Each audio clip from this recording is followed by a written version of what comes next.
For those coming in the back, there are plenty of seats along the front, so just come on in and sit wherever you find a spot. We're going to begin the service very shortly.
We're going to start momentarily. If anyone standing in the back would like a seat, there are seats all along here on the front.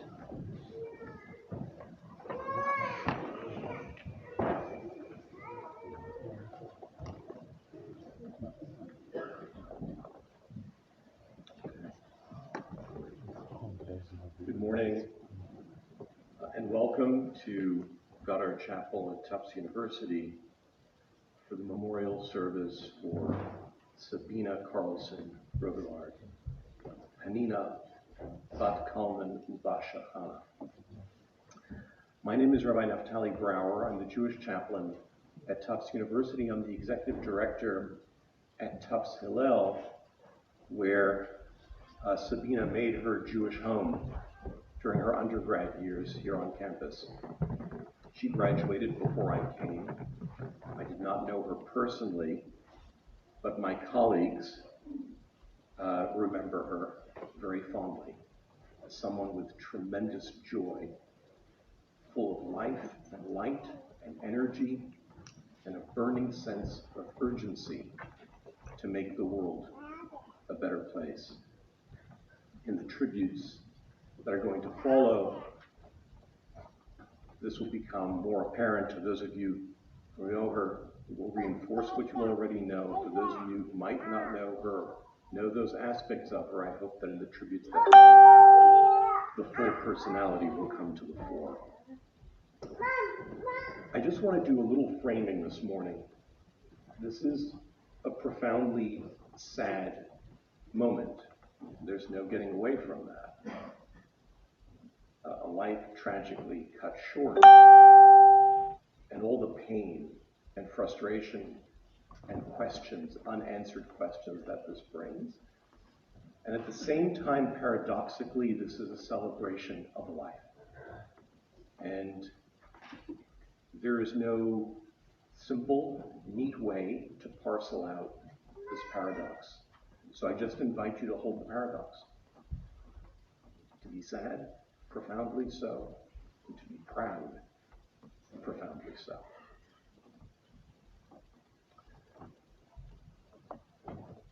And when I think of Sabina's life, the Jewish teaching comes to mind, very ancient teaching from a section of Jewish wisdom called the Ethics of the Fathers, where the great Rabbi Tarfon said, Lo alecha hamlacha ligmor.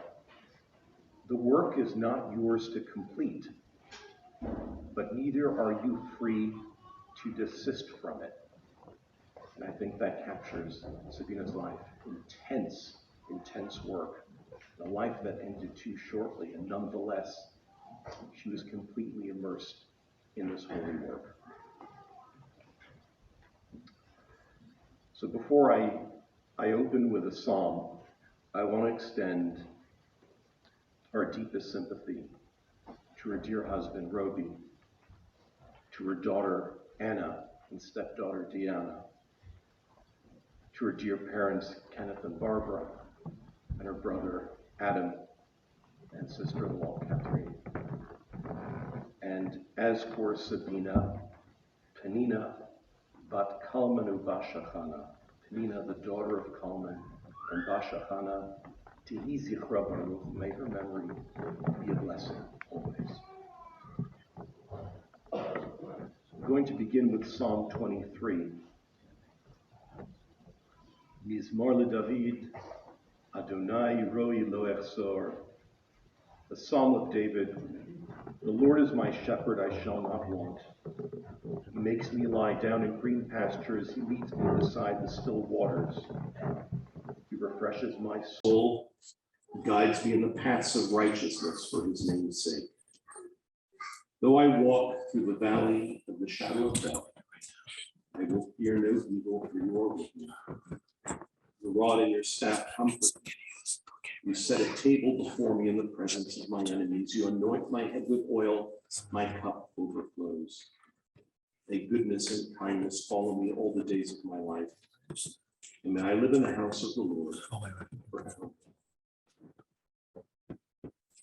Elo shechatzir yamav kitzitza sadek yatzis. Ruach avrabo ve'enanu. As for man, his days are like grass, like a flower of the field, he flourishes. For a wind passes over it, and it is gone, and its place knows it no more. But the kindness of the Lord is for all eternity for those who fear him. His righteousness is with their children's children. In the way of righteousness there is life. Along that path there is no death. When the dust returns to the earth as it was, the spirit returns to God who gave it. Whom have I in heaven but you? And having you I desire nothing else on earth. My flesh and my heart may fail, but God is the strength of my heart, and my portion forever. How precious is your unfailing love, O Lord. Mortals seek refuge under the shadow of your wings. For with you is the fountain of life, the Orcha near of all. In your light, we see light. I want to call Sabina's brother, Adam, forward to share.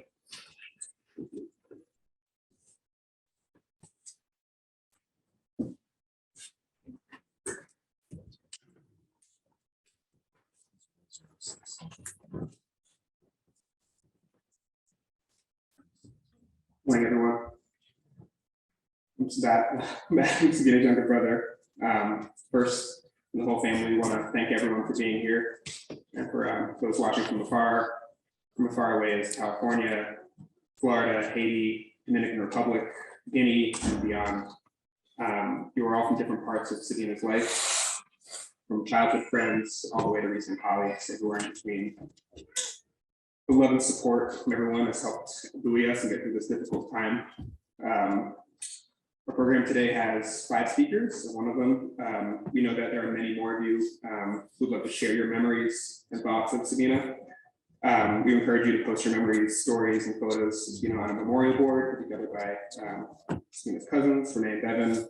You can do that by accessing there's a QR code somewhere, and Roby will also have it on his Facebook page. Today's a hard day. Today's an extremely hard day. A day that was inevitable, but completely surreal now that we're here. Sabina was a giant. Not literally, she was very tiny. But talking to people this week, hearing from people at Tufts, the memorial service the other day, people she hadn't spoken with in years, people in this room in senior years, it's clear the profound and lasting impact she had on each and every person that she crossed paths with. To so many people across different corners of the world, she was a larger-than-life figure whose name is synonymous with purpose, unparalleled empathy, devotion, stubbornness, optimism, selflessness, and determination to make the world around her a better place. Sabina lived her life to help others, to take the first steps towards building something that would outlast her. She would look at an injustice in the neighborhood to the global level, and her brain would immediately figure out a way to attack it, to make it better. And when she set her mind to something, she wouldn't relent to achieve that goal. Now that could take its toll on her as well. It led her to getting pretty much every possible disease known to humankind, which of course she wore as a badge of honor along the way. Now let's talk about her name for a moment. Sabina was radicalized in a lot of ways by her own name. She was named after our cousin Bina, who was killed during the Holocaust. And our last name was originally Kazan, then changed to Cohen at Ellis Islands, and we changed it to Carlson due to discrimination against Jews in the United States. Sabina, being the person that she was, devoted her Hebrew school confirmation speech, she called it "What's in a Name," to this topic, where she spoke about what her name meant to her. This led her to learning more about the genocide in Darfur, and she was determined to do whatever was within her power to prevent another genocide like the Holocaust from happening again, and sparked her life of activism. This in turn led her to becoming the president of our school's Amnesty International and Gay Straight Alliance organizations, her involvement with STAND at Tufts, and traveling to South Sudan, Haiti, Guinea, and beyond, as she devoted her life to lifting up and inspiring others, as well as organizing and educating them, so they in turn could sustainably lift up those around them. And then this led her to meet Roby in Haiti. And the way they met was like something out of a movie. Not butchering it since I wasn't there, but it was at a protest trying to get their friend out of a local jail where he was being unjustly held, and it succeeded, of course. This was the beginning of a partnership that was and still is stronger than I've ever seen. I've been going through old photos, these photos, putting this together the last few days, what you're seeing here. And the photos where she's not ripping through the soil with a hoe or leading a protest or making a speech, I was continually struck by the way that Sabina is looking at you, Roby, with this reverence and boundless love, someone that matched or even exceeded her commitment to lifting up other people and giving them the tools to lift others up. You two built a life, a home, a partnership, a foundation, and a family together that spanned oceans and time zones, where your commitment to the work you were doing was almost a third member of your marriage. You lifted up and inspired her, made her see the world through new eyes. And one of the last things she said to me is how proud she was the way you used your eulogy at your grand's funeral to heal divisions in the family. Partnering with you on Sulawesi in the library, and doing future generations with you, are some of the most fulfilling and meaningful parts of her life. And of course, that led Sabina to the other two loves of her life, Diana and Anna. Diana, was so ridiculously proud of you.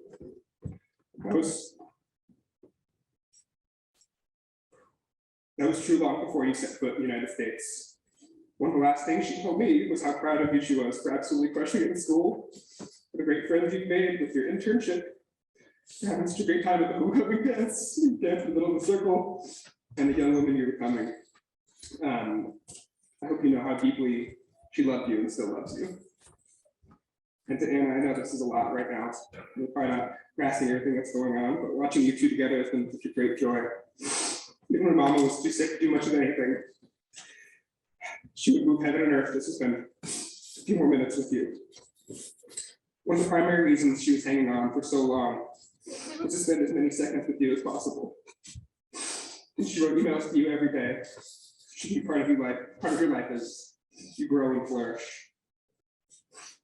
And Mom and Dad, I hope you realize how much your support, your time, your attention, and your love meant to her. She often told me we couldn't have done this without them. To be honest, the doctor's visits, the time spent with the girls every day, the day-to-day logistics and meals, The unconditional and unwavering love you've shown her through all the peaks and valleys of her life continues to shine through so clearly and carries on so clearly to Diana and Anna. No parent should have to bury their child. And it pained her to know how hard this day would be for both of you. I really like being Sabina's brother. From school to road to see hippie adjacent humanitarian summer camp people went to in the Berkshires. It does give me a little street cred, being Gina's brother. A lot of people here may only know her from the last 5 years, 10 years, 15 years or so. But beyond her life's work, which you'll hear a lot about today, and the family she built, she was so much more. When I think about her, so many different things in the last 34 years pop into my head. She was an incredible poet, so good in fact that she was accepted into the Governor's School of the Arts in New Jersey. In fact, I think she would have written a really beautiful poem to comfort us all today, if she could. Knowing her, maybe she did. We just haven't found it on the computer yet.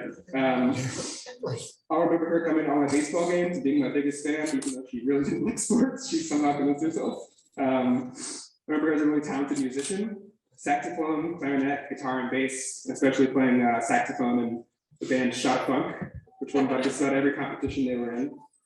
One of her incredible relationships with Nana and with Grandpa Gene, including her weekly dinner visits to Nana's house, even up until a few weeks ago. And just a few other things that pop into my head too. Playing with me and Dad on Good Harbor Beach, eating bell peppers like apples, playing on the playground with Anna, her and Roby showing us around Cirque du Soleil and San Rafael, her incredible and infectious laugh, that smile, the way she would slip into her serious voice whenever she was on work calls. It was gentle yet forceful. Playing Pokemon cards with Anna too, watching Korean dramas with Diana, her undying love of tea, soup, popcorn, and chocolate, looking after me when I was super lonely and sad when I first got to row that first year, walking down Bearskin Neck and climbing Bass Rocks and Rockport, her face on her wedding day. That night, me, her, Roby, and Kathy went out in Paris, her bruised knees and elbows after escaping from a mosh pit at Van's Warped Tour. Oh yeah, that's not bad. Kayaking with Dad, ballet, her book with a good book. The first time she held Anna, I could go on. Sabina was so many things. She did more in 34 years than most people do in a lifetime. I take some comfort knowing that she left her wounded body behind so she can turn into her purest form, pure energy and light. She lives on whenever you put yourself in someone else's shoes, when you recognize an injustice and decide to do something about it. When you look out for someone who needs a helping hand, and when you extend kindness to a stranger, and they don't even know it. The night after she died, I slept in her and Roby's bed. She came to me in a dream. I don't remember exactly what happened in the dream, but I woke up with tears in my eyes, and she somehow communicated to the depths of my soul that I didn't have to worry about her. That she was okay, that she was no longer in pain, and that she was everywhere. That she could move outside of space and time, that she could see Diana graduate from high school and college, that she'd watch Anna grow up, and she could see me and Kathy's son. That made me smile with my whole body and heart. These next few days, weeks and months and years are going to be extremely difficult for all of us. But quote WandaVision of all things, what is grief if not love persevering? Thank you.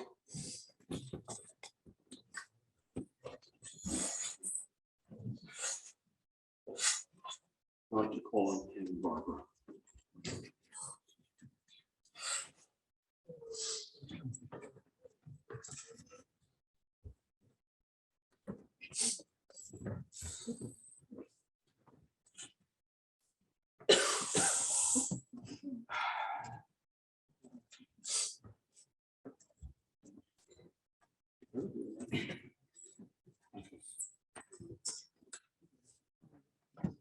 I'm going to try and channel some of Sabina's strength.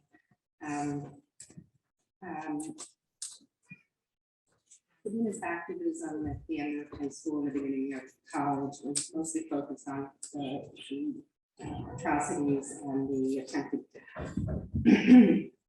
Sabina's activism was focused primarily on the atrocities and attempted genocide in the Darfur area of Sudan. And she, in her college years, helped organize some pretty major protests. The chain to China and New York, which had formed a human chain of people between the UN and the Chinese consulate.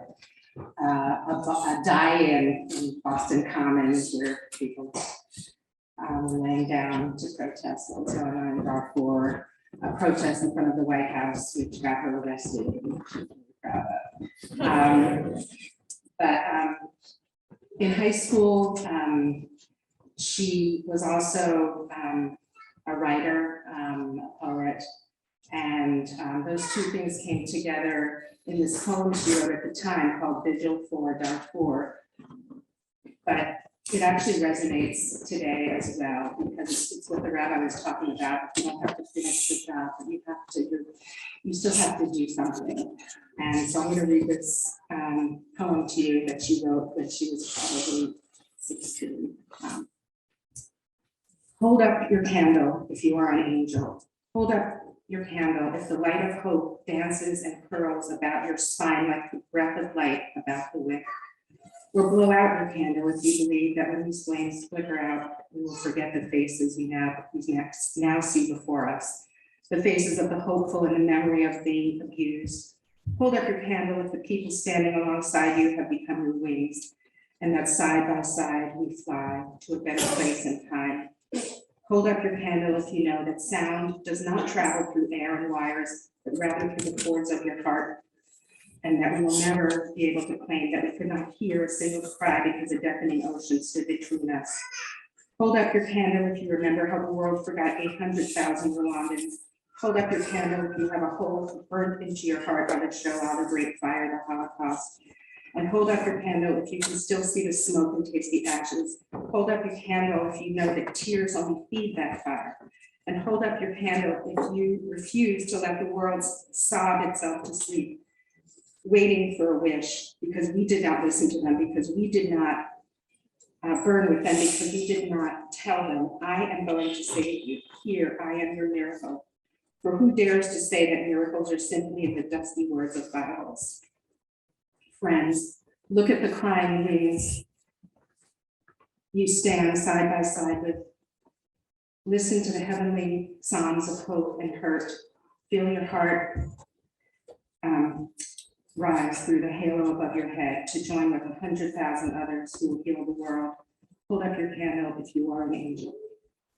She is an angel.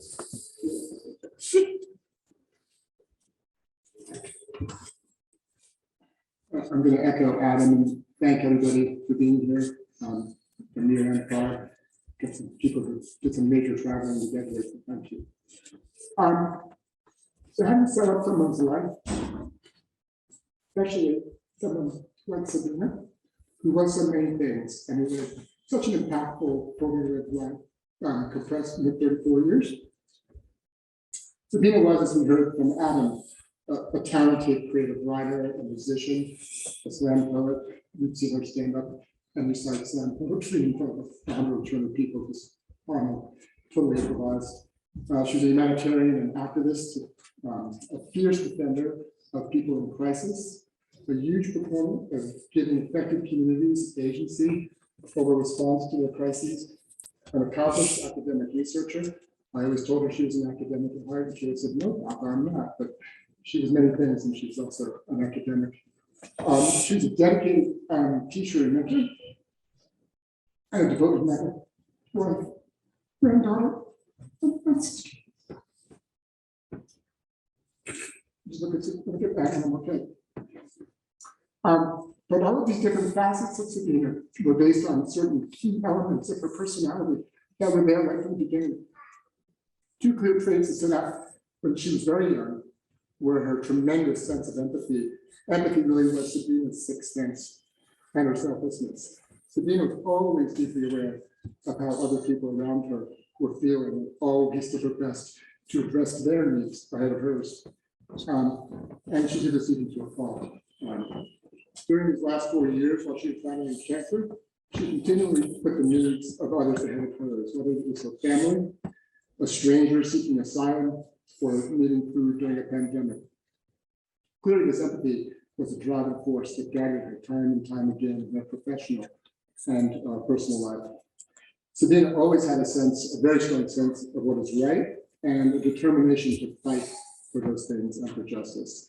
As we heard, she organized protests against the injustices in Darfur, attended innumerable rallies, and provided translation and interpretation for immigrants and asylum seekers. Importantly, she co-founded the Humanitarian Women's Network when she realized how rampant sexual harassment, abuse, and assault were in the humanitarian world. Can I switch on? Thanks so much. And then Sabina brought truth to power. Someone recently said of her, just heard that the other day, that she had a joyful tenacity. People in positions of power often underestimated this diminutive, powerful young woman and were caught off guard by this tenacity and resolve. It's going to be you too. She had a great facility for languages, and in any language was extremely dedicated, hardworking, effective, and got her message across. She was fluent in French and Haitian Creole, and she had studied several other languages, including Arabic and Swahili. In the middle of her master's degree at Tufts, based on her work in the cholera response after the earthquake in Haiti, the International Organization on Migration asked her to come to Guinea for 6 weeks. This is like in the summertime before she's going back for her second year to work on the Ebola response. Due to her fluency in French, as well as her experience in Haiti. And she ended up staying for nearly a year, successfully leading a large team before returning to finish her degree. She kept telling us, I'm just going to stay a few more months, going to stay a few more months. Sabina was fearless and adventurous, always. She had no fear, from the mosh pits to many other things. There's so many examples of this. One, her study abroad junior year. Sabina told us, oh, I'm going to go study abroad. Where are you going? Oh, I'm going to go to Africa. I'm going to go to West Africa, one of the countries that every kid goes to. And she would slowly turn the temperature up. And it's like, oh, I've changed my mind. I'm going to go to South Sudan. Oh, you're going to South Sudan. Tufts has a program there? Oh, yeah, no problem. And she wound up going to South Sudan. And Tufts obviously did not sign off on it. South Sudan was between a civil war and independence. And, it was relatively calm at the time, but as I learned about this, there were landmines all over the place, and we had to be careful, where we walked if we left the main roads. So while there, she went there to go to the crop training center to learn and teach sustainable agriculture, which she did. Sabina never just did the one thing; she did the two and four other things. While she was there, she realized that there was a camp for Congolese refugees fleeing the Lord's resistance army in the Congo. And then she kind of made friends with the UNESCO people and started going to visit that camp. I made that ride. It was like an incredible ride to get to the border. And when she was there, she realized that all these people were farmers, and yet they were just being given food. They were just like, we're going to give you food. Like they said, no, we want implements. We want to do our own. Sabina recognized that. And then she used her own stipend, and she went out and bought seeds and tools and implements and gave them to the refugees. When visiting her, I had this amazingly proud moment. Sabina's in this tent, and she's talking to these Congolese refugees, and she's talking in obviously absolutely perfect French. And she's getting her points across, and they're all nodding, and they're all understanding her perfectly. And then they all start cracking up because Sabina is disarming them with humor to get a point across. And they're really enjoying her and connecting with her. I'm like, wow, I can do that in English, but I can't do that in a foreign language. And another example was when she moved to Haiti after the 2010 earthquake, rather than live in a gated community where all of the other NGO workers would live by the UN log base, she chose to live in Cité Soleil in Haiti, in Port-au-Prince. And it was a UN red zone, which meant that UN workers were not supposed to even go to these parts of Port-au-Prince. And she actually got, people were giving her a hard time, but she ignored that. And she lived there for, I think, 2 years, Ruby, without electricity or running water, but just embedded in the community, which gave her a lot of street cred.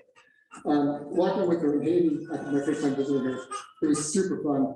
Walking down the streets in Sulawesi, and just watching the reactions of Haitian, the Haitian people who were hanging out on the street, who were shocked by the fluent Creole coming from the mouth of this young, short blonde. So it was just amazing. So she brought these same qualities, I think on the right one, to her 4-year battle with cancer. She was always incredibly tough and optimistic person. Yeah.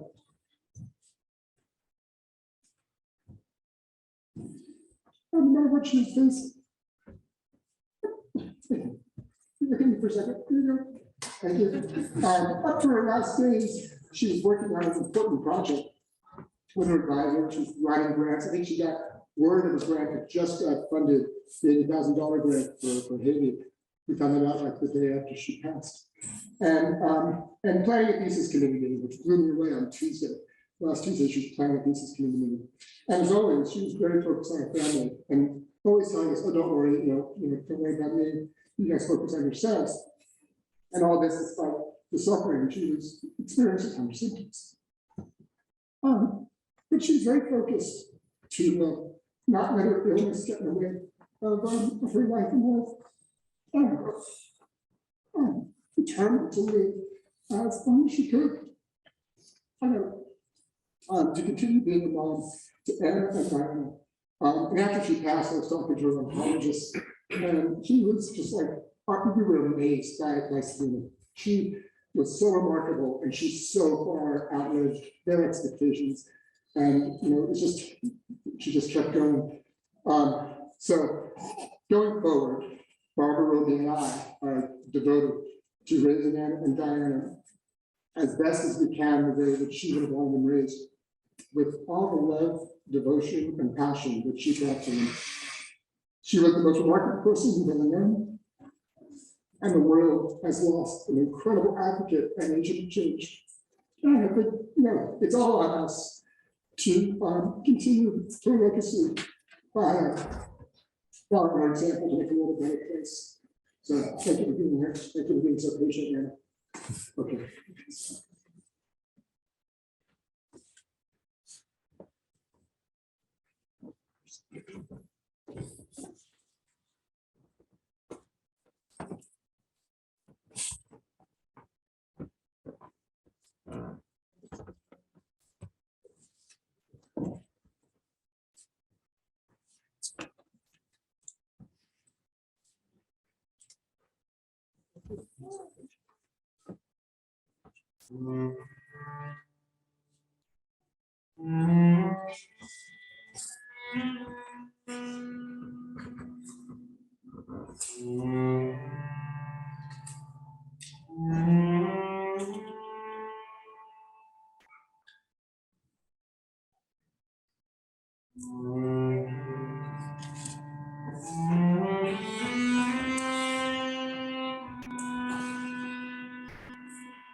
I'd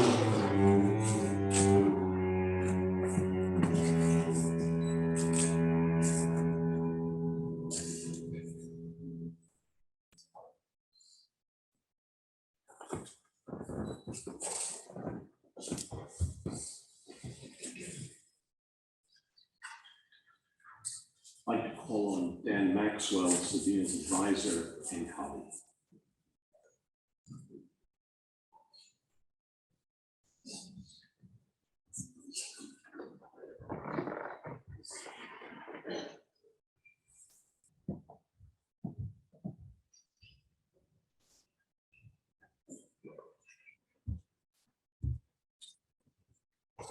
Thank you, Reverend.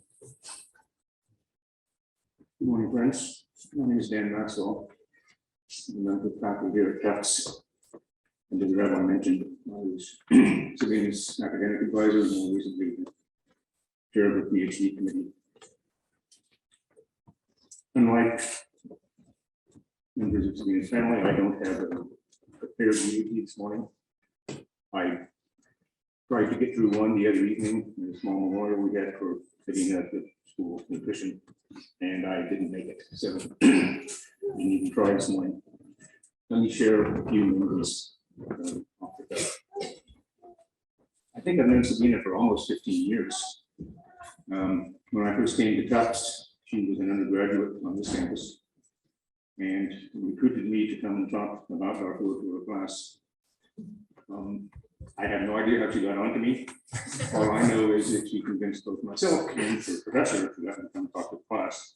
And it was clear that she was already a force of nature on this campus and a well-known activist.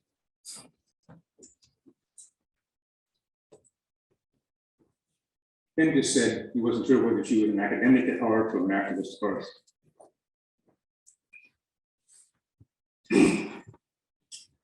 To me, she was always an activist. And the research, the policy work, the work we did together at the School of Nutrition was a means to an end. It wasn't the end in itself. And the end was always about the people that she knew, people that she didn't know, people she was concerned about.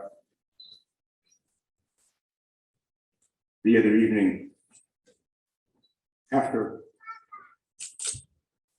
our little memorial at the Friedman School was over, a colleague said, you know, she was the only person I knew who had a true North Star. She knew where she was going, and she was always faithful to it. But on the other hand, most activists that I know often have a clenched fist and an angry look on their face. We've probably seen 1,000 pictures of Sabina this morning, and I've seen 3 in which she wasn't smiling. And that was Sabina. I could say a lot more.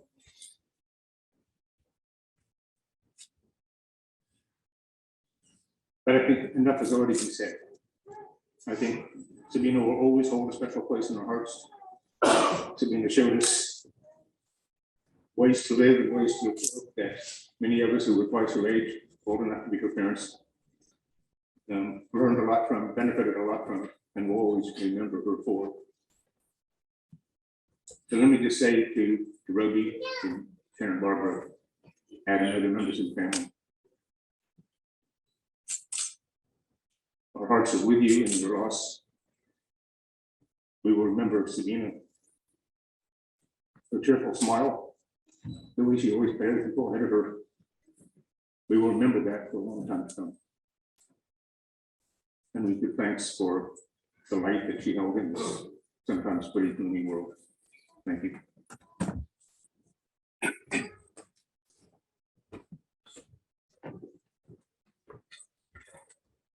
I want to invite Sabina's friend Jessica Shue.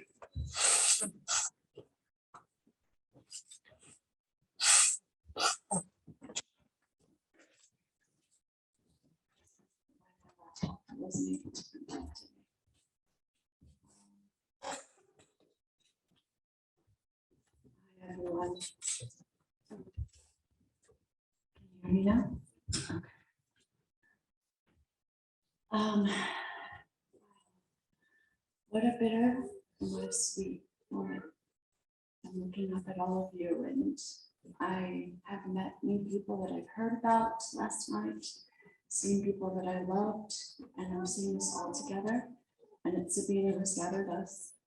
And I'm honored to be here with all of you. So let me introduce myself. My name is, can you hear me? My name is Jessica Shu. I've been living in Haiti on and off for about 20 years. Most of the time in the countryside, and I moved to Port-au-Prince about 7 years ago, where I was running a community center that partnered with communities in, sorry, I have a small voice. That partnered with communities, is that better? In City Soleil, and it's how I met Ruby and Sabina. They to me Bina and T-Robo. I was so inspired by the two of them and the movement that they built with so many other community leaders called the Collective of the Rising Sun. And when I met them, I felt I met kindred spirits. Before I met Sabina, I heard about this tiny but powerful and fiery being, this being with so much passion for justice and a deep desire to build an equitable world. Certainly when I met her, those rumors were confirmed. She was not a big person, but she loomed large with light, positivity, and kindness. Sabina was the type of friend and colleague who didn't just collaborate with. Together we dreamed, we thought, we reflected, we strategized, we schemed, we learned, and hoped for a better world together.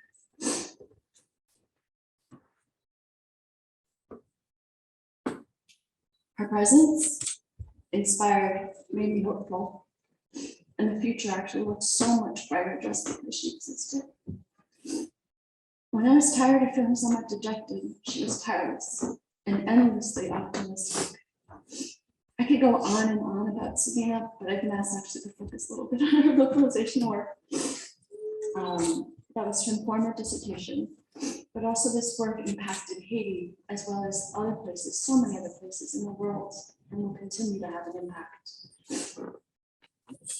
So we see this quote where it says, why isn't localized humanitarian aid focused on letting communities determine the need, the work in building their own future? So just a little bit on the background of localization. Sorry if you already know this, but for those that don't. Localization is a term that became solidified in humanitarian discourse in 2016 in Turkey, where the World Humanitarian Summit was held. The summit birthed the Grand Bargain, which is a unique agreement between some of the largest donors and humanitarian organizations who committed to get more resources into the hands of those in need in order to improve the effectiveness and efficiency of humanitarian aid. Thank you so much.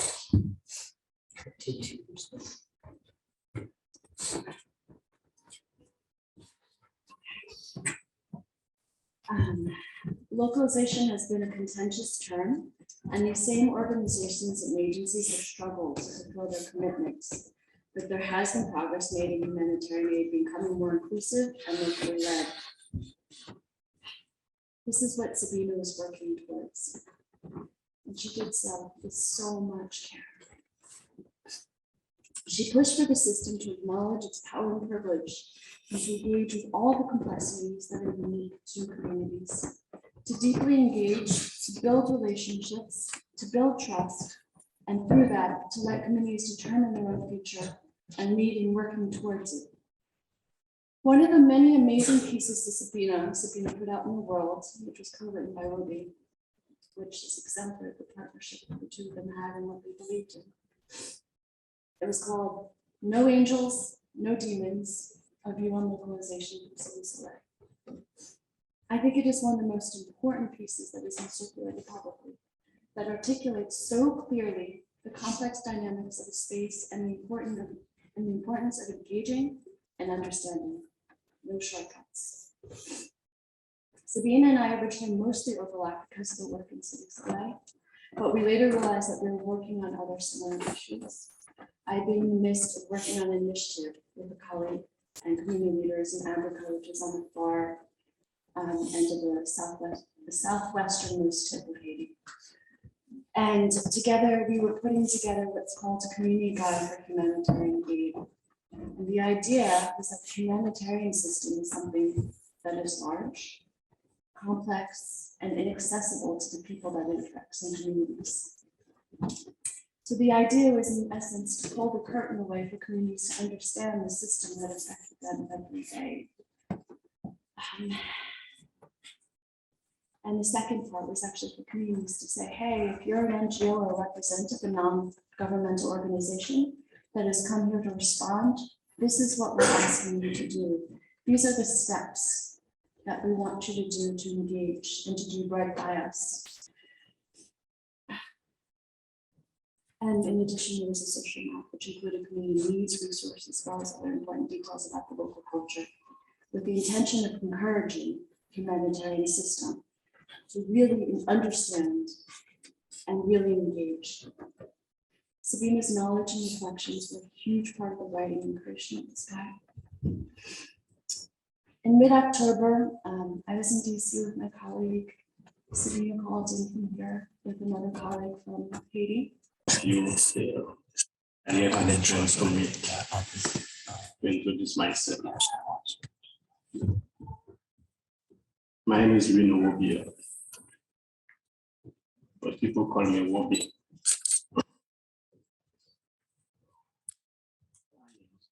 Husband of Sabina.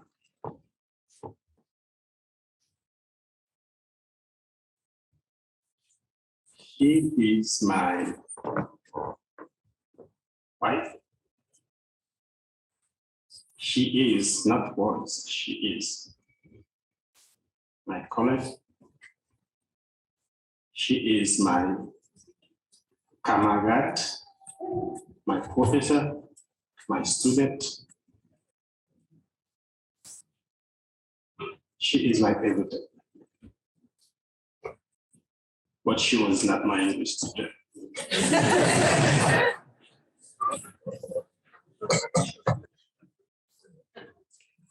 Like you all know,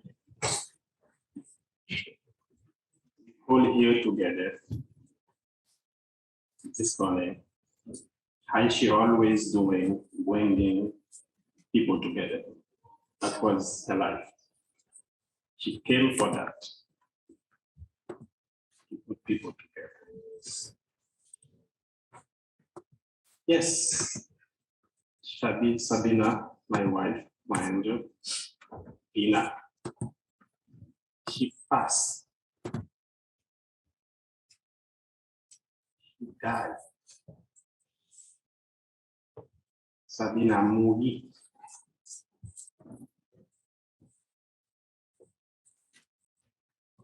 That night, they call us around 11:30. So we went to the hospital. We be with her from 11 to 5 in the morning. And we knew that Hannah will be here with soon. And that went to, I told him to go, and because Hannah will be here with. But I think, Sabina wanted you to go.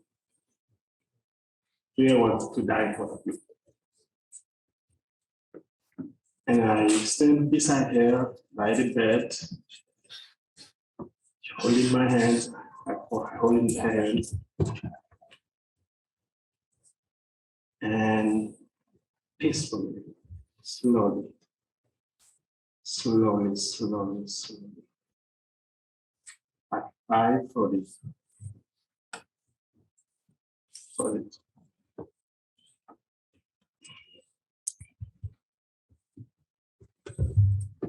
Sabina and I were deeply, deeply connected.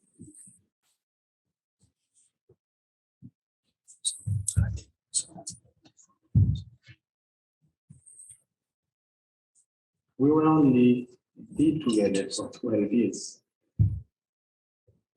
But I feel like we were twins. We were born together.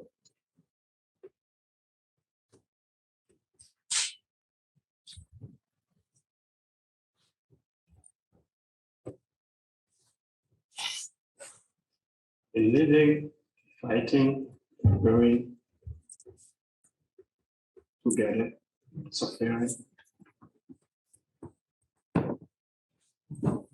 She was mad of the leadership of the way that we are driving the road. She was mad at that. Too much injustice. Why justice is for some, not for others. Not food is for some, not for others. Sabina, she was mad.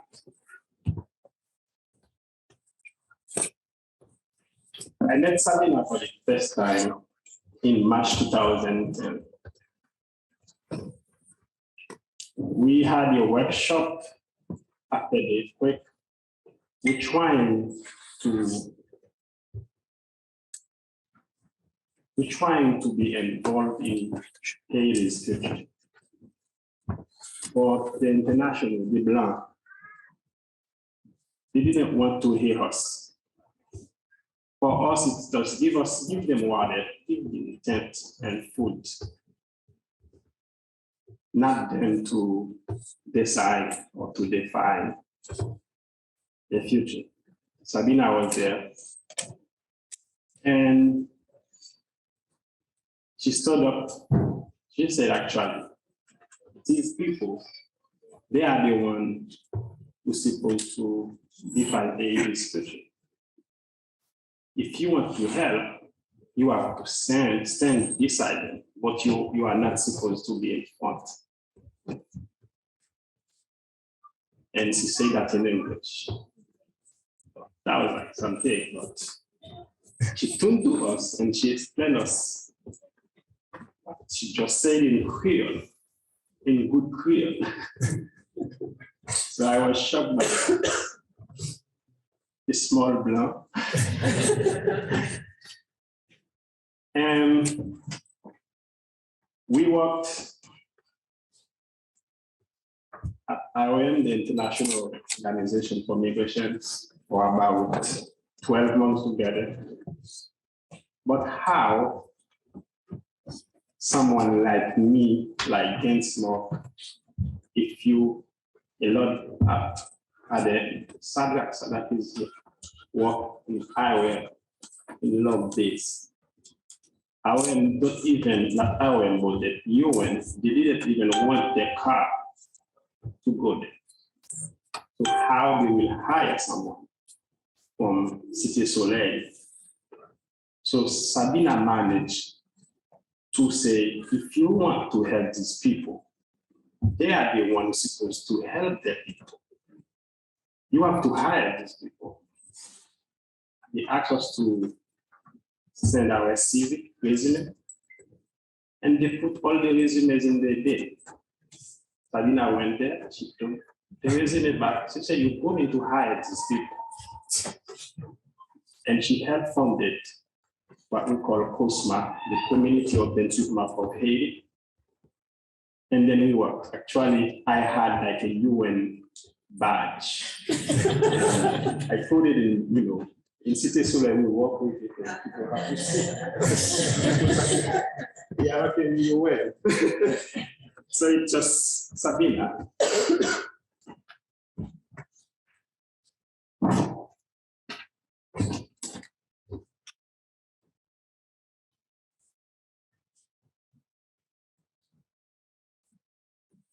And she didn't even like just say it. A lot of people just talk.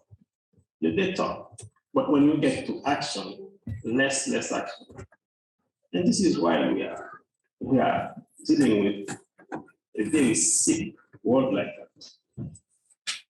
We are about 8 billion. If we can only have 2% of this 8 billion, we have a better world. But I'm so glad Sabina, she's one, I don't know, minus 1%. She's one of them. And here tonight, this evening, this morning, you are heroes. Sabina, you, many of you, you work with her. And then you taught her. So you guys, you are going to keep Sabina's alive. You have to. When I say Sabina, I mean life. You have to keep doing good thing for you, for your children, for the future generation. Actually, I'm out of this, and she knew.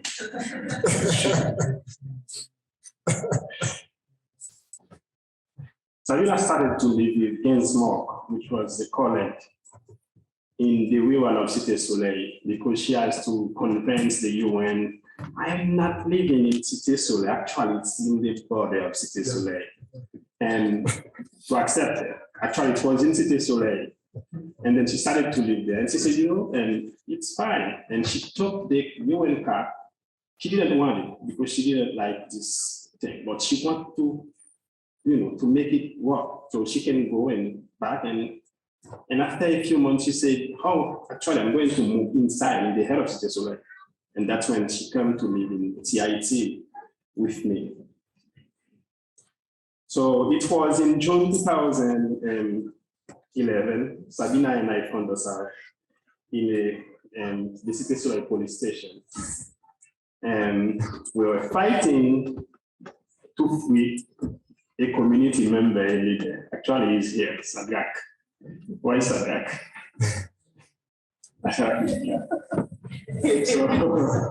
So they arrested him, you know, injustly.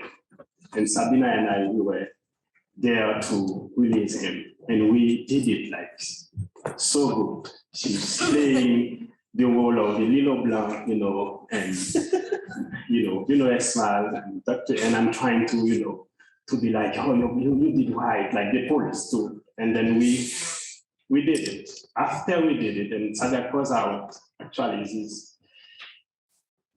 Sadak is not the angel. He's doing the work in Cité Soleil.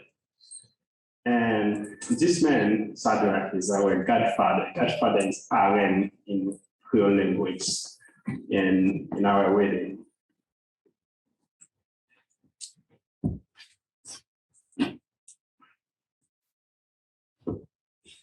I don't know if we talk about Cité Soleil. Cité Soleil is the most marginalized place in Haiti or in all the Caribbean countries.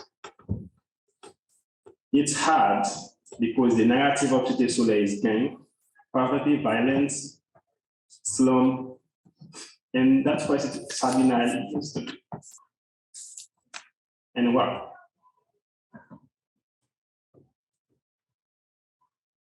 And she will continue so. Cité Soleil Haiti is a place. And she will be back soon.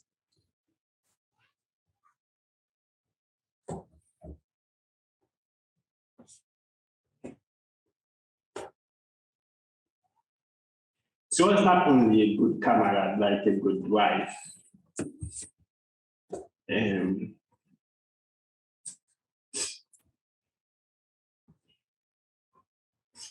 Even before we get married, in Dana and I, and she has a story. I love her, but I didn't have time for her.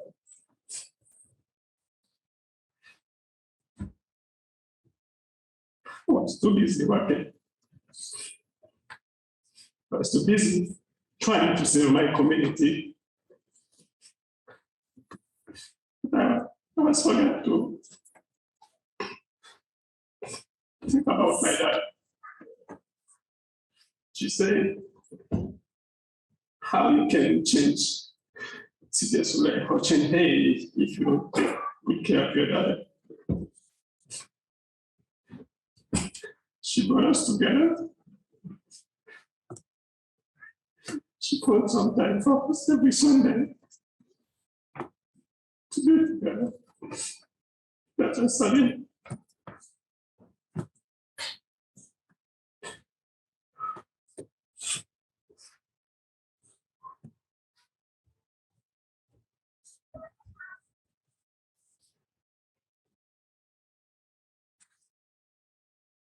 And still today, I have to keep working on it. How to take good care of my family. Of course, how to balance this. This morning, when we decided, okay, we're going to get married, I posted that this morning on Facebook. I told her, okay, no problem. So we are good team, good partner, maybe we can make it. Let's get there. But before, how you accept that you're going to be my third wife? She said, I'm listening to you. Say, my first one is Haiti. Is what I come to do in this help. And my second one is Diana. When I pay the third place, she said, of course. And we got married. September 16th, when Anna, and I said, oh, you just lose another space. You wanna see that before? She said, yes. She said, yes. And because you are my fourth husband. I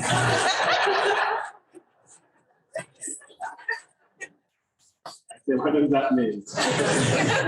She says, it's Diana, it's Anna Kauna, it's Haiti.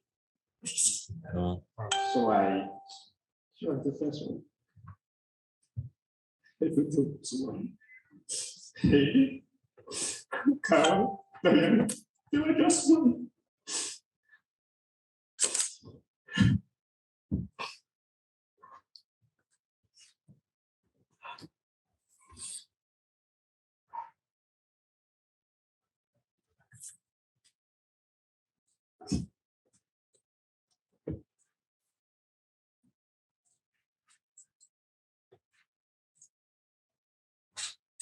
Sabina was not, she was good. She was good like for everything. I've been talking to my friends, some of my friends. People say there's no perfect people in this planet. But I'm starting to question this. I think we have to take time to looking for people. They are good people. Yeah. Some good people. Sabina was one of them. And you guys, you are there. It's people. It was a good mother. That's something that I didn't think she would be. But before we had Anna, good time that she spent with Diana, she's able to do everything.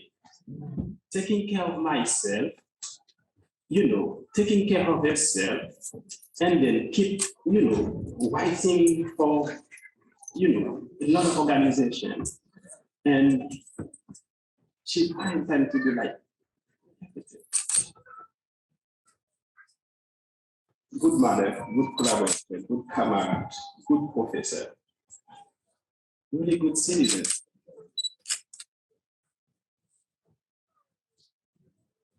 Yes, I lose my wife. But you guys, I lose someone too. You're going somewhere.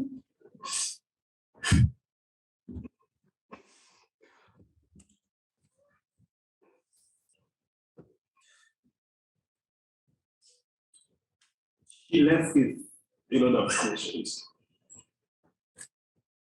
Why are there all this injustice in this world? The socio-economic, environmental injustice, why? That's one question that she had. She had this one, but we still have to answer this. And you have to help her answer this question.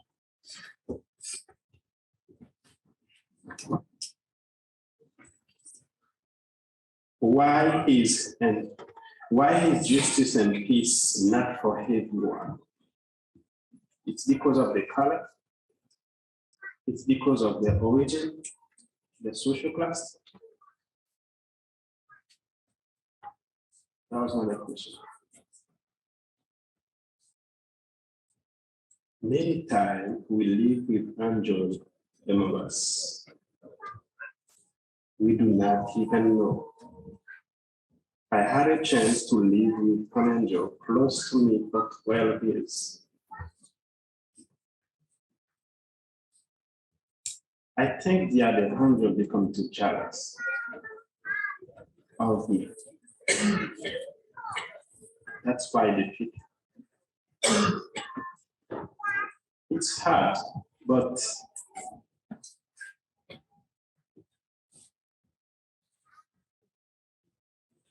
that was not happiness. It's too clear. Sabina was not only suffering with cancer, she was suffering with the injustice.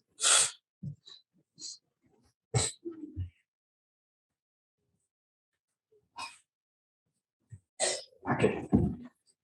But my angel Sabina was going to live, she will going to live, and she's going to live forever.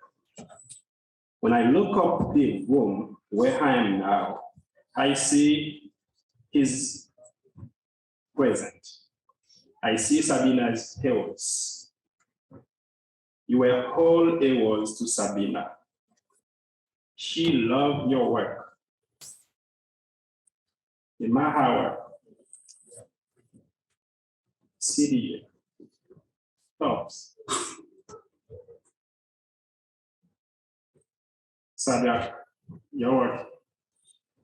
The commit blood in Haiti, the commit Bible. The last biggest project we were working in, I told you, Cité Soleil is the place where, it's bad. For people, it's only bad people, but the place, that's where I was going. And we started a big project there to build the library, the biggest library. And we said we want going to take money from the government or either like big donors. We'll make this project where everyone in Cité Soleil will contribute the little bit that they have. Of course, we'll be open for other folks to raise money to build this library. And we're able to put 6,000 people together so far. And the project get to 60%, but now insecurity and justice. This project is on pause. And for the memory of Sabina, she'll finish on for the children in Cité Soleil.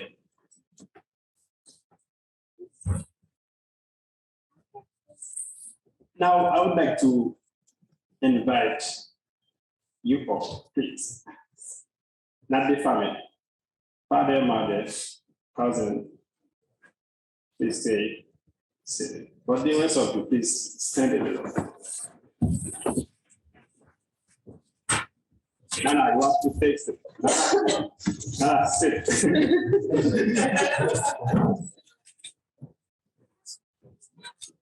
You know, these people, they raised Sabina. They are the mother of an angel. the cousin, the brother, the grandma of an angel. I would like to thank you guys. You guys, you are changing the world for real. I change. You know where I'm coming from. If you want to match, I will be here with you. My wife place is supposed to have a gun in hand. My friends, we are fighting between them and such right now.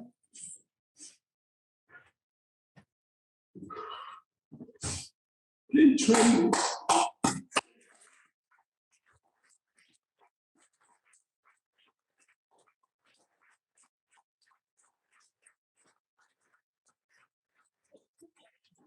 That's it. Thank you. Thank you.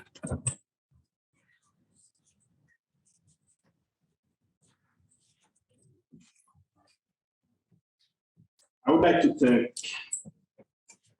Tufts University. That was home for Sabina. Helped her, taught her. It was where she completed her bachelor in community health, peace and justice.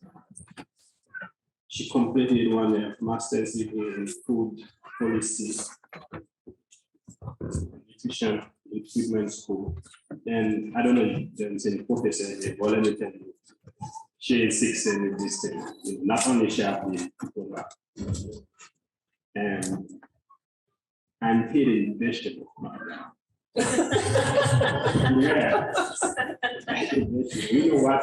Ghana was the hardest one. Before Sabina passed, we were eating and she ate vegetables. So thank you for that. And that's where she was working on a Ph.D. Sabina also did remarkable work with, as I say, the Haitian organization, the CDA. I want to thank all these group, 50 Generations Haiti. And she helped like dozens of other groups, other organizations. And Chad Bisonet, you are in the room. You don't know that. With your Sabina told me. He said, what you did in Laguna, this is exactly what we supposed to do everywhere. This guy is coming from Washington. He started an organization named Roots of Development. As a student, go to Laguna, have fun, discover new culture and stuff like that. And it felt like a family there. And after 10 years of helping the community, he said, I love these people, but I am not the one who can change their life. I can support them, but not Roots of Development. And with people in Laguna, started the organization named Lasting Development, which is I'm the director, program director there right now.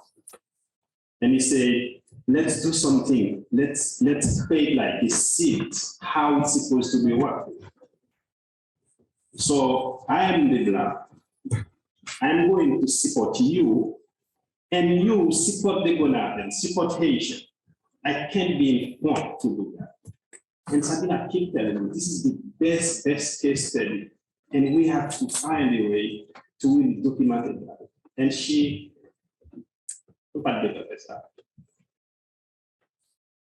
we don't have time to do it, but we have to do it. This is a very nice, this is what we're supposed to do.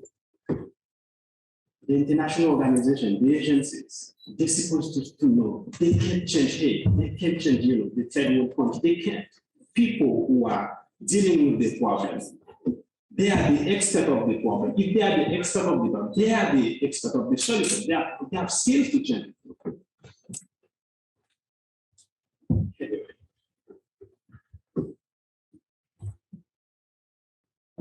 étudiants in Haiti, on vit soleil levé, Partner Guinea is a community park. And after we got married, we've been in a lot of stuff like Sakala, Daniel Tias here, one community center in Tite Soleil, a lot of things. But we say that we need something that we have, let's do something for fun. Because Sabina and I, people say this is a couple, they never have fun. But they didn't understand that. Our work is our fun. This is how we have fun. In helping people, this is how we have fun. But we take people's advice. We want to sing a fire, and we bought a piece of land, and we started to play tricks. And when we feel like down, we go there, we just play tricks. And then it's really a big park, serving a lot of people there. We give people water. We have a small library for the children in the community. And it's gonna be a house for Sabina forever. This is where she's gonna be.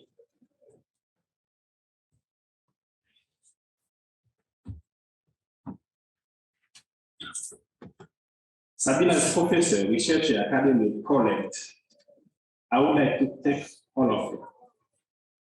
Friends, colleagues, Sabina, our family who come here today. I would like to thank you too for the one who have time to be part of Sabina's life. Always say, I met people from New Jersey, they knew Sabina when she was 2, when she was 1. You know, these people, Sabina is yours too. You always this short lady. Yeah. And thank you. People coming from everywhere. Adam, you were in California at 11, 12, when we called you. 10 minutes after you were in the plane. You were in the plane. I don't know how that happened. I don't know, but you did it. And again, the only reason that, because you were supposed to be landed at around 8, the only reason that you didn't make it to the hospital to see Sabina, she didn't want to die in front of you. That's the only reason. After she passed, and I would like to thank the NGH. They are great people. They're doing a great job. I told the staff, please, can you give me 2 hours with her? I would like to have 2 hours talking.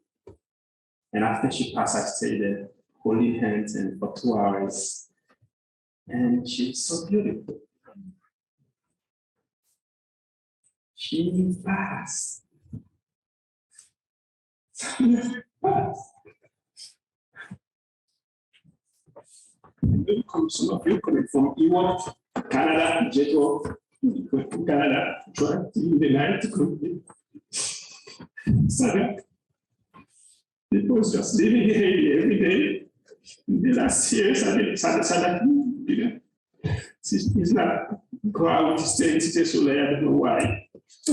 And now, take the day to come here. Jess, thank you. You are another mom for, and Sabina trust you.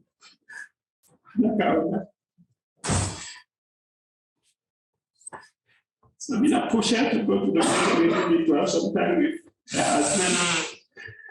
Sabina, she said, Sabina said, I'm at the hospital. She said, no, I will consent my part. Sabina said, please go, please go. And now she's here in Ghana, going from Florida. All my friends, thank you, thank you. Thank you.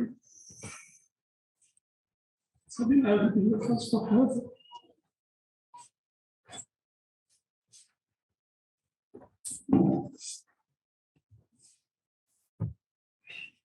That family from Georgia. Carol, Sabina, I love you. Joe, Sam, I love you. Harry, thank you. Well, I cannot that for Anna.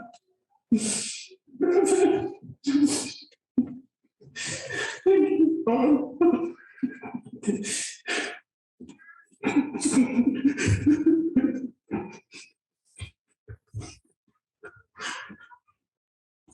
Uncle Kitty, you know where you are. I think. Let's see. Council Mary, you changed Sabina to become a vegetarian. That was her. You guys did it. Me and my children and Sabina's family,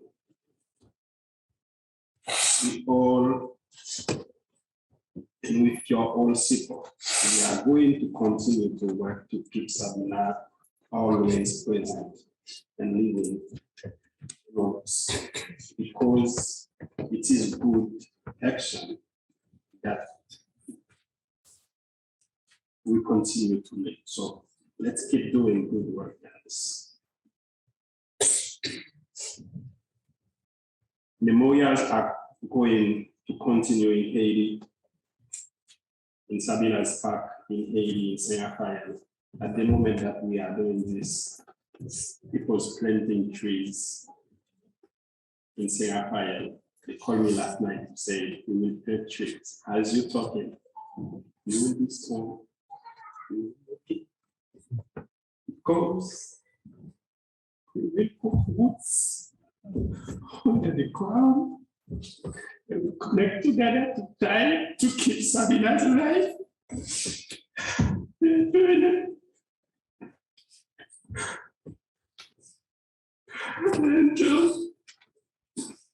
their channels of me, and that's why they take Sabina's away from me.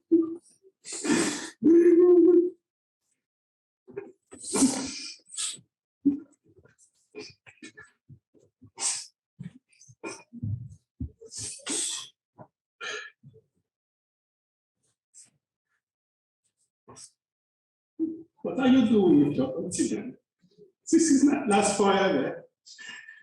Answer this question. What are you doing?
And to conclude with the Hebrew memorial prayer, the Askarah, followed by Kaddish.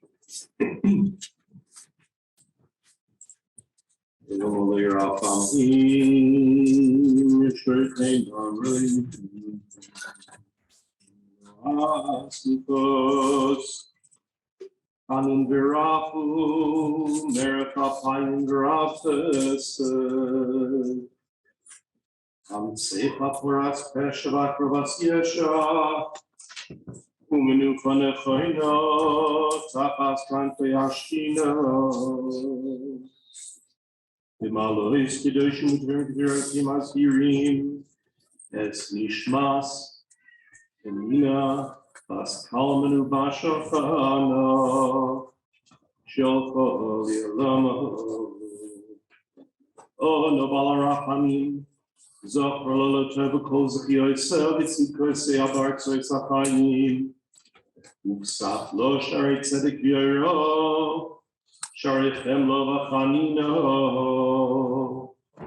This is it Nafecha Tastirel so it's our kind of speech. So I knew not a so this a new up this shalom amishkavo in Aymar. Amen. God full of compassion, who dwells on high, God of forgiveness, who is gracious and compassionate, slow to anger, and abounding in kindness. May he grant perfect rest beneath the wings of the divine presence, in the exalted places among the holy and the pure, who shine as the brightness of heaven. Sabina, Penina, the daughter of Kalman, and Bashakana, who has gone to her eternal home. We pray to you, Lord of compassion, remember to her with favor all the worthy and righteous deeds which she did on earth. Open for her the gates of righteousness and light, purity and grace. Shelter her forevermore under the cover of your wings. Let her soul be bound up in the bond of life. The Lord is her heritage. May she rest in peace. And let us say, Amen. I invite you to join me in the recitation of the Mourner's Kaddish, which you should have. Aramaic and Hebrew characters is on the right, transliteration on the left, and English translation is on the other side of the volume. It's customary to rise for Kaddish, so please rise in body or spirit.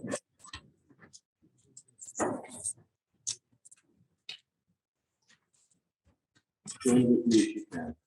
Yiskadal, Yiskadash, Shemei Raha, V'alma, Rapilute, V'amlich Malkuse, V'atzmat Kurkane, V'fared Nishike.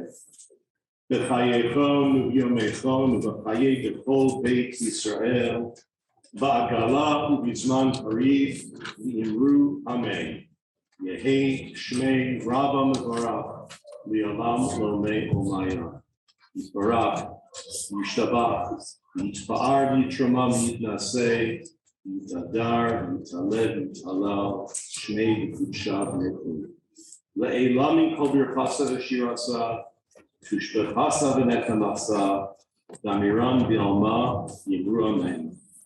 Yehi Shlama Rabba min Shemayim, V'chayim Tovim, Aleinu, V'al Kol Yisrael, Yibru Amen. Oseh Shalom B'Imramav, Hu Yaseh Shalom, Aleinu, V'al Kol Yisrael, V'al Kol Yoshvei Tevel.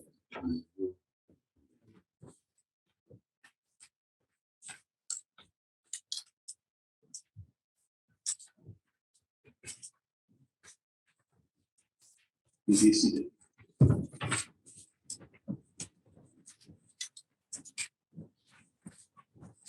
We're going to conclude one more piece of music, following which you're all invited to go back to the Coolidge room. Some of you would have been there earlier. It's in Blue Hall, so if you exit through the back, and it's the building right in front of you, and there'll be a reception, and you can share time together and more thoughts and memories.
you.